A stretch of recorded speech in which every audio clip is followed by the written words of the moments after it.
250 physicians responding to an informal internet survey by the Association of American Physicians and Surgeons, AAPS.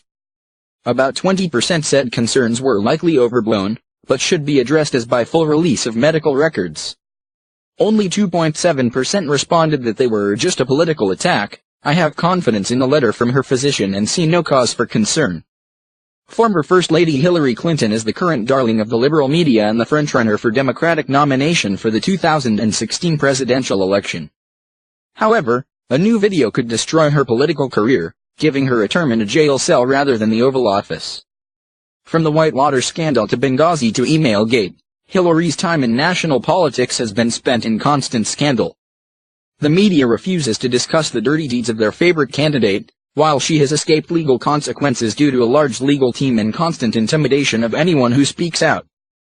This viral video finally gives Americans the information that they need to make an informed decision about Hillary Clinton and may even land her in court with felony charges.